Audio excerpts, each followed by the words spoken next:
மயிலாடுதுறை அருகே பெந்தகோஸ்தே கிறிஸ்தவ திருச்சபைக்கு வந்த பெண்ணை பாலியல் வன்புணர்வு செய்து கொலை மிரட்டல் விடுத்த பாதிரியார் கைது.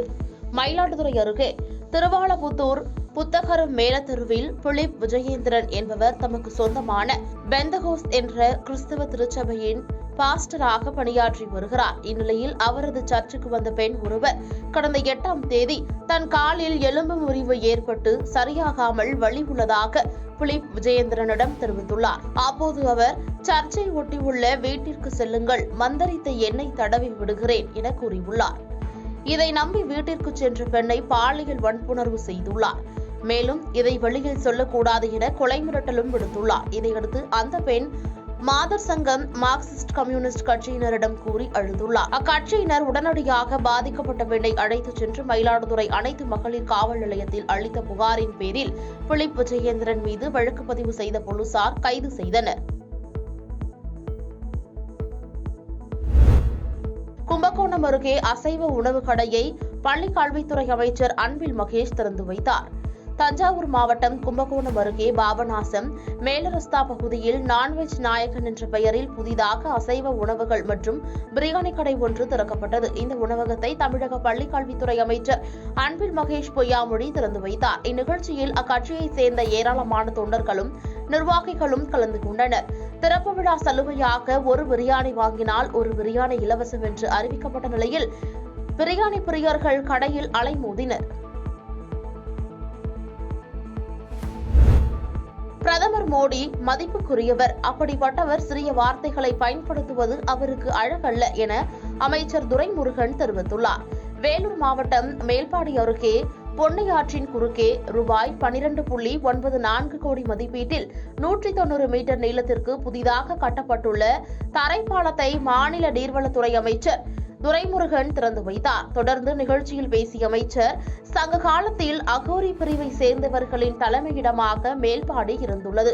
இங்கு சோழர் காலத்து கோவில் மற்றும் மிகப்பெரிய சமாதி உள்ளது. இங்குள்ள சோமநாதீஸ்வரர் கோயில் மத்திய அரசின் கட்டுப்பாட்டில் உள்ளது. விரைவில் அனுமதி பெற்று மிகப்பெரிய அளவில் கும்பாபிஷேகம் நடத்தப்படும் என தெரிவித்துள்ளார்.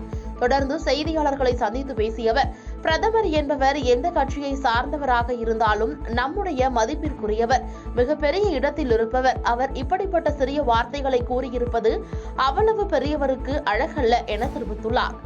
அதாவது இந்த சமாதியில் எல்லாம் யார் என்று கேட்டால், சோழ மன்னர்களிலே யார் பட்டத்துக்கு வந்தாலும் அவர்களை எல்லாம் இந்த ஏரியாவில் வந்து சேனையோடு இருக்க வைத்து வடபுறத்திலிருந்து படையெடுத்து வருகிறவர்களை தடுப்பது வேகம்.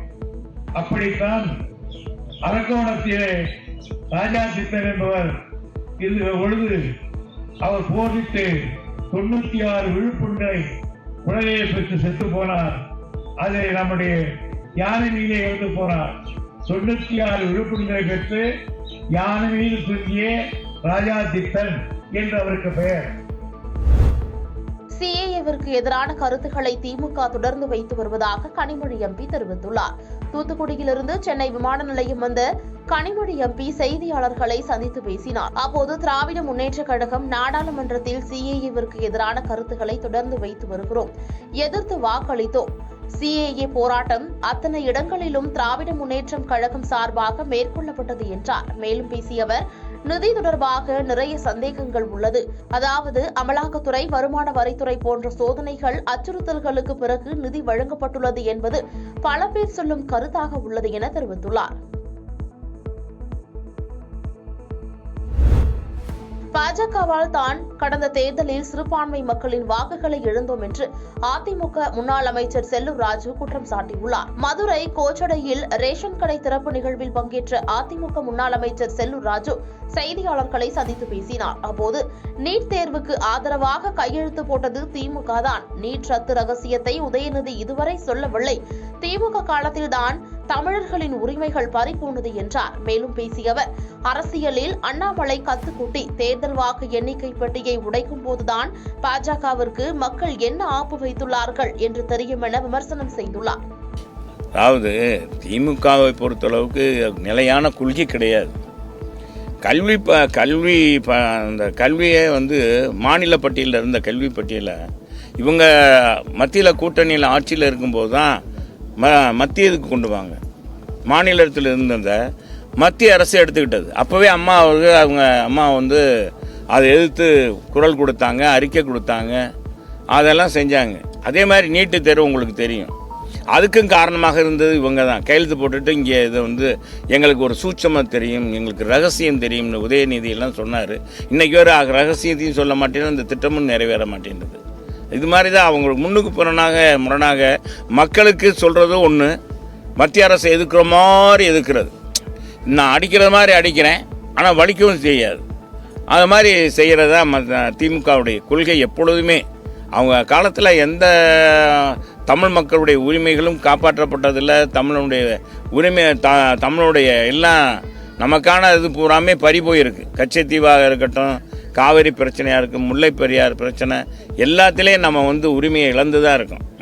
பாதகம் செய்பவரை கண்டால் நாம் பயங்கொள்ளலாகாது பாப்பா, மோதி மிதித்து விடு பாப்பா, அவர் முகத்தில் உமிழ்ந்து விடு பாப்பா.